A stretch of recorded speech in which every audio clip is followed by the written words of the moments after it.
Halo pemirsa, selamat berjumpa kembali dengan saya Argo Pratomo Nugroho, RBTV Asli Jogja. Saya kali ini membawa kabar yang bagus kepada Anda semuanya, karena hari ini saya bertemu dengan orang-orang istimewa, bahkan tidak hanya istimewa, tapi sangat istimewa. Karena kali ini kita akan semacam merekonstruksi sebuah sejarah yang mungkin terputus dan banyak orang belum tahu. Kali ini saya bersama Mbak Lisa tentu saja kali ini, dan juga Ibu Min yang sudah ada di samping saya. Karena kali ini kita akan membicarakan tentang seorang pelukis maestro, seorang pekerja seni yang cukup keras, yaitu Bapak Johnny Trisno almarhum, yang dulu cukup terkenal dengan karya-karya di era pelukis rakyat.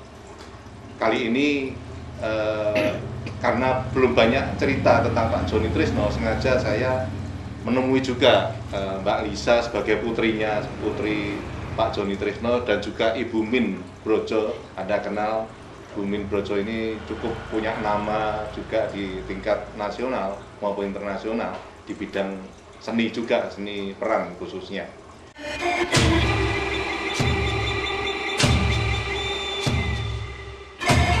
Aku berdikari, yes, yes, yes.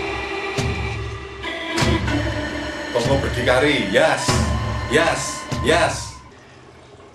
Langsung saja saya pertama kali, sebelum saya ke Bu Min sebagai narasumber utama, saya ke Mbak Lisa dulu, karena ini juga berkaitan dengan risetnya Mbak Lisa sebagai putri dari maestro kita Pak Johnny Love, yang waktu itu biasa dipanggil menurut Mbak Lisa gitu ya, karena saking gantengnya beliau.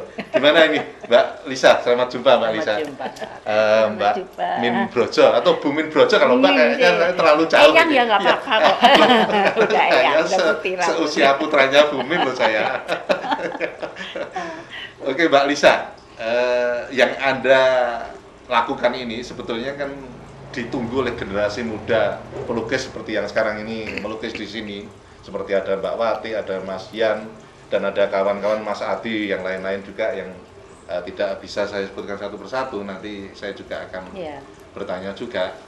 Yang Anda lakukan ini kan sebuah penelitian yang sebelumnya sebetulnya mungkin cerita itu belum banyak tentang ayah Anda Mbak Lisa ya. Sebetulnya apa ini yang ingin Anda raih perjalanan Anda di Jogja ini? Karena Anda kan lama di Bandung dan Jakarta ya. Ya sebetulnya sih itu untuk awalnya untuk diri saya pribadi. Karena saya selalu berpikir bahwa selama ini saya tidak menghidupi apa yang sesungguhnya murni dari diri saya. Karena saya memang pada saat itu kan tidak dibesarkan oleh bapak kandung saya Pak Johnny itu. Sehingga saya mencari itu adalah untuk diri saya awalnya. Tapi kemudian ya mungkin kan semua awalnya bersifat subjektif, karena yang saya dapat sumber dari ibu saya sendiri, kemudian dari beberapa orang yang dekat seperti nenek dan saudara. Nah itu saya pikir memang karena mereka ada konflik, karena berpisah, mungkin kisahnya subjektif. Tapi saya akhirnya berpikir saya harus mendapatkan sebuah kisah yang benar dan memang objektif dan berdasarkan apa yang memang terjadi, sebetulnya siapa bapak saya. Itulah yang kemudian saya gali. Dan ternyata ketika saya memang mencoba untuk menggali, saya menemukan bahwa dia luar biasa gitu, dan dia pantas untuk saya pelajari. Kemudian juga ketika saya meriset itu, saya juga bertemu dengan begitu banyak orang yang memang juga kagum terhadap Pak Johnny Trisno dan juga menganggap bahwa dia juga sosok yang luar biasa. Itu salah satu dari awalnya.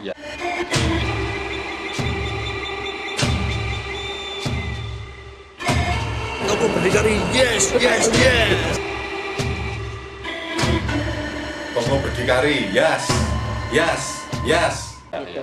Sehingga saya melakukan riset itu karena memang saya tidak mengambil cara secara teknik yang secara akademisi gitu ya. Saya memang mengambil dengan cara saya pribadi. Saya melakukan itu hampir 5 tahun.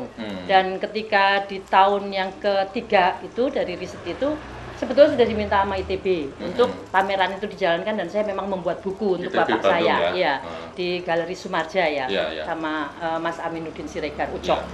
Tapi kemudian nggak tahu ya, saya menganggap ini program saya dengan Tuhan saya Ya. untuk menemukan diri saya sendiri. Saya melihat bahwa ada titik-titik yang memang belum lengkap, sehingga saya tidak lakukan itu dulu. Ya. Karena pada saat saya kebetulan memang bolak-balik Bandung Jogja itu, saya mendapatkan ada adik bapak saya yang kebetulan memang masih ada sekarang. Ya. Dia memanggil saya karena memang kebetulan dia bisu tuli. Dia Ya. juga orang Sanggar Pelukis Rakyat gitu. Dia memberikan satu. Oh, si narasumber itu Iya. bisu tuli? Iya, Oh, itu siapa namanya? adik dari bapak saya, namanya Om Parno. Om Parno. Ya, Om Parno. Sampai Pelukis sekarang juga masih ya? ada. Iya, pelukis Oke, juga. ya. Juga dari Sanggar Pelukis Rakyat. Oh, iya, iya. Ya. Itu dia memberikan satu gulungan gitu, satu gulungan kertas yang ketika saya buka ternyata itu adalah ketika bapak saya memenangkan lomba melukis skate untuk dibikin sebuah tempat untuk semacam ada patung-patungnya gitu ya, itu semacam festival waktu itu untuk bikin gua Kiskendo. Iya, iya, iya. Kemudian ketika saya buka itu dan saya akhirnya berpikir bahwa ini milik Jogja, saya pikir. Sehingga memang Gua saya harus Kiskendo yang ada di di daerah mana ya, saya nggak tahu itu Kulon Progo karena itu, ya Kulon Progo, itu ya. agak jauh kan dari sini Ya, gitu. ya. Saya lihat Progo memang gitu saat ya. ini juga memang tidak terlalu terawat. Tapi ketika saya melihat itu memang gambar yang luar biasa gitu. Ada semacam relief tentang perwayangan kan. Ya, ya. Dan saya akhirnya memang kembali kepikiran itu ini milik Jogja sebetulnya. Saya harus mengembalikan dulu sehingga kemudian saya kembali ke Jogja dan kebetulan bahwa kemarin ketika saya di Jogja memang saya ada job ya, Ya, sehingga ya. saya punya program selama 2 tahun di sini dan saya lanjutkan di sini sampai Ya. itu menjadi matang dan saya tentu menginginkan bahwa ini bisa berjalan dengan baik sehingga saya juga lebih dekat dengan narasumber-narasumber yang lain. Iya. gitu. Oke.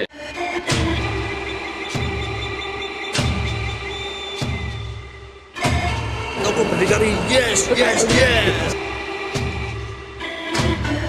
Toko berdikari, yes, yes, yes. Waktu itu ketika istilahnya aktif di Lekra, itu Bapak kan punya agama kan? Iya, iya. Waktu itu punya agama ya? Bapak Katolik. Oh, Saya punya- namanya Andreas Joni Sutrisno. Oh ya, agamanya Katolik Iya. Bapak. Oh. Lalu teman-teman yang lain yang aktif di situ kebanyakan punya agama juga ya? Iya. Oh. Ya. Yang ada yang Islam juga kan? Iya, Tidak? iya. Artinya semua Iya. agama Iya. masuk juga yang aktif di situ ya? Ya. Oh. Dan pada saat itu sekitar tahun 70 itu yang namanya Taman Siswa itu sudah sepi dari umur produktif. 18 sampai sekitar 45 tahun itu tidak ada anak laki-laki muda. Gitu karena memang semua keangkat, Oh, semuanya diambil semua ya? diambil gitu. Oh. Dan juga teman Bapak tuh waktu itu juga udah sepi, nggak ada orang. Tapi yang memang justru aneh Bapak saya itu tidak pernah ditangkap. Oh. Ya, karena salah satunya juga dibantu sama Pak Tino Sidin. Oh, Bapak Ya. tidak pernah ditangkap? Bapak tidak pernah ditangkap. Walaupun kalau melihat ini kan sebetulnya justru bukan masalah bagaimana saya mendapatkan data sampai ke pameran Joni Tisno. Justru Iya. itu yang saya pertanyakan. Oh. Kok bapak saya yang sampai ngarang demsongnya itu yang judulnya aja udah sangar ya. Iya, iya. Bapak ternyata tidak tangkap. Tapi Oh. dari beberapa sumber bapak memang dibantu sama Pak Tino Sidin. Karena pada saat itu Pak Tino Sidin kan juga sebagai penasihatnya Pak Karno, tapi ketika pada masa Pak Harto, Pak Ya. Tino Sidin juga penasihatnya Pak Harto. Oh. Nah, pada saat itulah Bapak itu yang sering dibawa-bawa sama Pak Tino Sidin untuk keluar dari rumah karena sejak ditinggalkan sama ibu saya sama anak-anak, bapak saya tuh mengurung diri di kamar gitu loh. Kemudian dibawa keluar atas usul Pak Pekik, Ya. bilang ke Tino Sidin mendatangi bapak saya dibawa keluar. Waktu itu membantu untuk bangsanya make up film, pakaian dan sebagainya Ya. sampai dia main film tahun 72 Ya, itu. oke. Nah pemirsa, ini tentu saja satu pembelajaran yang sangat bagus sekali bahwa ternyata dikatakan sendiri oleh putranya Pak Joni Trisno bahwa Pak Joni Trisno itu tidak pernah ditahan meskipun beliau aktivis bahkan pencipta lagu Lekra pada saat itu. Ada apa ini? Nah nanti kedepannya Anda akan menemukan jawabnya. Tapi sebelumnya saya ingin bertanya dulu pada generasi muda pelukis Mbak Wati ini. Mbak Wati ini, gimana nih menurut Anda ketika mendengar cerita dari beliau berdua ini, Mbak Lisa dan Ibu Min Brojo, menurut Anda bagaimana ini? Menurut saya apa yang dilakukan Mbak Lisa ini adalah sesuatu yang spektakuler yang belum pernah itu dilakukan oleh seorang anak pelukis Iya. yang selama ini memang berusaha untuk mencari jejak siapa sebenarnya bapaknya. Iya. Dan saya sangat mensupport apa yang telah dilakukan. Artinya Mbak Anda Lisa. sangat appreciate ya? Iya. Oke. Nah pemirsa, ini tentu saja satu upaya untuk merekonstruksi sebuah sejarah yang memang betul-betul berdasarkan fakta dan berusaha untuk kita objektif memang awalnya semuanya itu memang subjektif juga, tapi kita akan sebisa-bisanya menjadi yang lebih objektif lagi. Dan ini kita tidak berhenti di sini karena tidak cukup cerita yang sangat panjang, cerita yang sejarah yang memang betul-betul fakta panjang hanya dalam setengah jam. Ini kita akan melanjutkan riset perjalanan ini bersama Mbak Lisa tentu saja ke depannya. Tunggu nanti kehadiran kita lagi. Akhirnya saya Argo Pratomo, RPTV Asri Jogja mengucapkan terima kasih atas perhatian Anda. Sampai jumpa.